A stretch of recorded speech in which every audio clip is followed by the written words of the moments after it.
there, boys and girls. In reading, we are still talking about different ways that we can analyze a text. And remember, analyze means to look closely and think about the book, okay?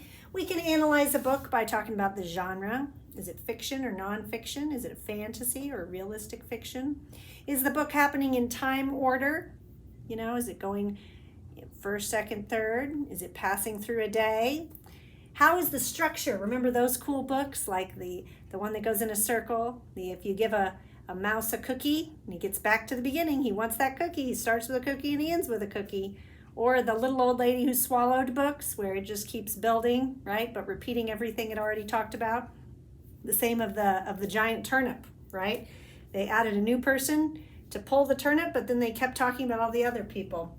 We talked about repetitive books where they'll say the same phrase over and over again, like the Pout Pout Fish book.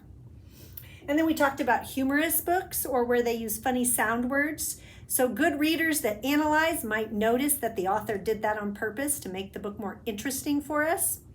Well, today, another thing good readers do is they notice when the author is talking directly to the reader, right? The reader is us. And sometimes they come right out and talk to us. And I have two examples right here, and they're books you already know because I've already read them to you, so they're great to go back and talk about again. So the first book is this one. This book just ate my dog. So I'm going to kind of flip through it and remind you about this book. I might just go ahead and read it to you, and I'll show you exactly the point where the author is talking to you, right? And that's where we can analyze. We can say, oh, the author's talking to us right here to make the book more interesting, to bring us in, to make us a part of the story. Bella was taking her dog for a stroll across the page when something very odd happened.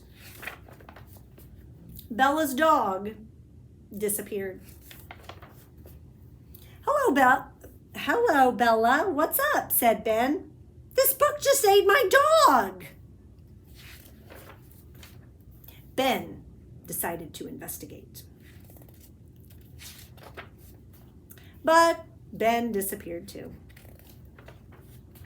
Suddenly, help zoomed in, then vanished. Things were getting ridiculous. I'll just have to sort this out myself, thought Bella. But, burp. Sometime later, a note appeared, and it read, this is when the author is talking to you. Look, dear reader, that's you, that's me. They're talking to us. The author is talking to us, right? He's making us be part of the story. That's pretty cool, isn't it? It makes it magical. Like we are now in the story helping it happen. Dear reader, it would be lovely if you would kindly help us. Please turn this book on its side and shake. Bella. And shake, and shake, and shake. And one last little wiggle. Thank you, Bella. And then everyone reappeared. So look at this. The author made us part of the story. And supposedly, if we hadn't done what the author asked us to do, this next part wouldn't have happened. They wouldn't have fallen out of the book. So not only did they talk to us, they actually gave us something to do to make us part of the story. Okay? So that's one example of when the author is speaking to the reader. And then there's also this one, the book with no pictures, right? This one is definitely talking right to you because they tell you what to do, or they're telling I guess they're assuming that an adult is reading this because they tell the reader what to do. But it's kind of interesting. This one's a little different. So it says this is a book with no pictures, right? So this one's kind of tricky. It might seem like no fun to have someone read you a book with no pictures.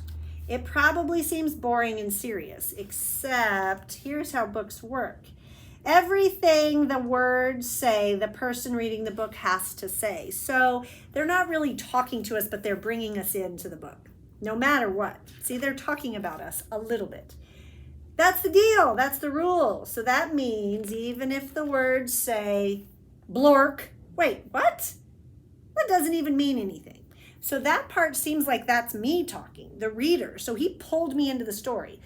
He made me say this, and then this is almost like what I'm thinking, but the author made me think. So he's pulling me into the story. This one's a tricky example because he's not really talking directly to me, but he definitely pulled me into the story. Okay, I'm going to be giving you another one. I don't have it here, but I know I can find a copy on YouTube, and I'm going to send it to you, and I want you to tell me what the author is saying to you. So listen to the book. You might have to listen to it twice, right? Listen to it once just for fun and enjoy the story. And then the second time, listen to it again and try to figure out, what is the author telling you to do in the book? How are they talking to you? Okay, and I can't remember if I've given you this book or not. It's called Count the Monkeys. It's one of my favorites, so I wouldn't be surprised if I've read it to you, but it's checked out of my library right now, so I can't read you the actual book. So that's going to be the one you're going to listen to, and you're going to tell me how or where the author is talking to you. All right?